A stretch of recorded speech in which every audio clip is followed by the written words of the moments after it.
Creating a productive and beautiful container garden is easy to do. And one thing we can say with certainty, you do not need a lot of room to grow a lot of fresh, delicious organic produce. Plus, adding containers to any area filled with annual and perennial flowers will add extra beauty and interest for you and lots of beneficial wildlife. Today, I'll show you some helpful tips to keep in mind when setting up your next container garden.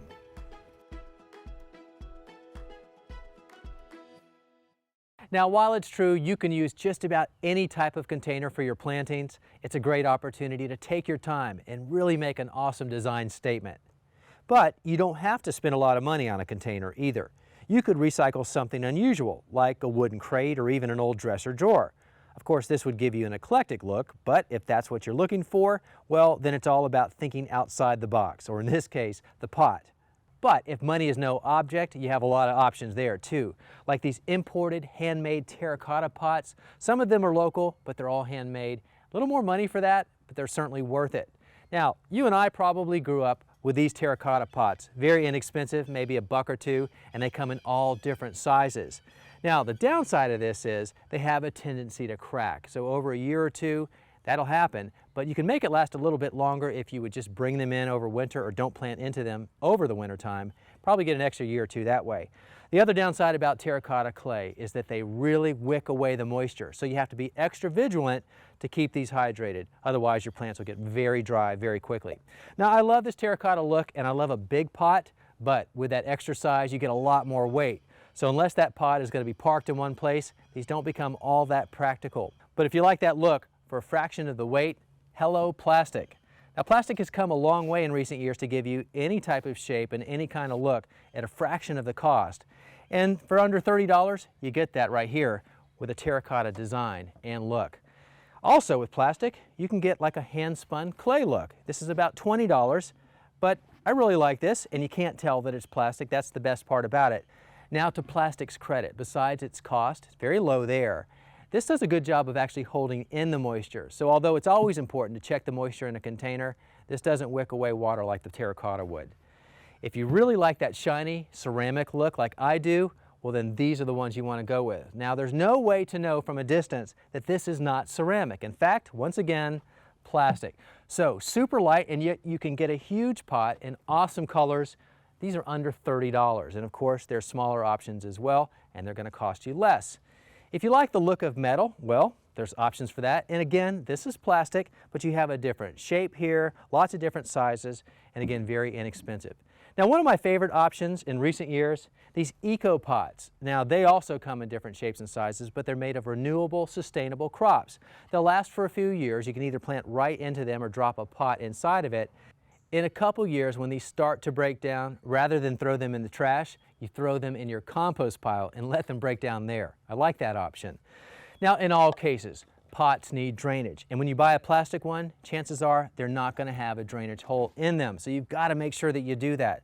So get a big drill bit, drill several holes into this, because plants cannot live in standing water, so you got to provide that drainage.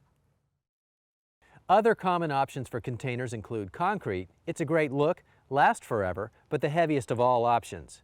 Styrofoam is another option that's becoming less common, but it mimics the look of concrete or stone, but without all the weight.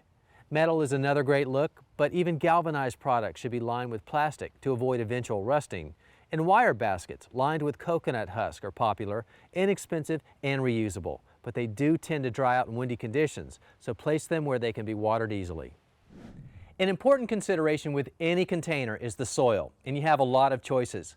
Now, you might be inclined to just go out in the backyard and dig up what's there, and I can't blame you for that, being a good steward and reusing what you have, but don't do it with your outdoor soil. Now, this might be great for your trees and your shrubs, but it's just too heavy for containers, and it's all about the drainage, and this isn't going to do it. Okay, so we go to the garden center or nursery, and we're looking at the myriad of choices, and undoubtedly you're going to see topsoil. That's what it's called. And at $2 a bag, it's a great deal. But you know what it's best for? Outdoor use, to add bulk to outdoor beds and maybe raised beds, but it's not good for containers. And the reason for that is there's nothing in here to make it lighter, there's no time-release nutrients, and it's just not ideally suited for containers. Now, what about garden soil? That's what it's labeled on the bag, and that's this right here. Now, we're getting closer. It's lighter, and it has some of those slow-release nutrients which are important in a container. But it's not engineered for containers. This is actually made for outdoor use. It's not quite light enough, so keep this outside. But what we do want is potting soil or container mix. And this is it right here. And you can see the difference. Look at those different textures and colors in here. Now that's designed to help make the soil really light for drainage and for root expansion in containers. And yet the other thing is, it also retains a lot of moisture. So it's the best of both worlds. And this is what you want. The other thing is it has those slow release nutrients. And in a container, you're going to be watering all the time, even with things that retain the moisture. But as you water, the nutrients are going to flow right through unless you have something in it that's time released. And that's why that's important to have. Now, if you're an organic gardener like me, well, you can buy products that are still organic and have some of those slow release nutrients in it. Or, worst case scenario, you just add them yourself. So let's talk a little bit more about the subject of fertilizer as it relates to container gardening. And it's not something that we think about as much anymore because quite often the fertilizer is already mixed into the bagged product, whether that's synthetic or organic, and it's slow release typically. Now the thing to keep in mind as we're gardening in containers, well, those containers tend to dry out much faster than if we're putting that plant directly into the ground or even a raised bed. And the only access these plants have to nutrients are what are in the container.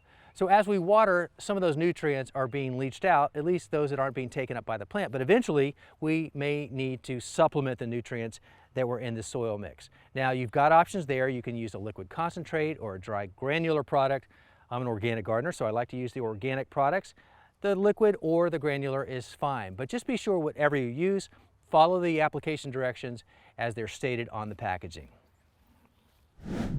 At some point, I think we all find ourselves asking the same question. Just what plants do well in a container? Or conversely, what shouldn't I plant in a container? Well, the fact of the matter is just about everything does well in a container. Even dwarf and semi-dwarf fruit trees do exceptionally well. In fact, all fruit trees and vegetable plants do well, but the most important consideration is paying attention to the size of the root mass. For example, if you're growing carrots, you need to take into consideration the size of the taproot at maturity. So you'd want to have a container that's big enough to accommodate it at full growth. And some other plants that would do well in a large container like this, tomatoes and fennel. Now on the other hand, if you're growing microgreens or maybe spinach, mesclun mix, or even radishes, well, they only need a couple inches for them to be happy. So something like this would be perfect and there's no need for overkill. That's a good choice. Now when choosing your plants and seeds, read the descriptions and look for words like compact growth, dwarf, semi-dwarf, baby, or even great in containers. That tells you that the plant will not get too large, yet still produce well. From there, you can use your imagination to combine different textures, colors, and even different heights to give your container interest. Now here's a quick tip.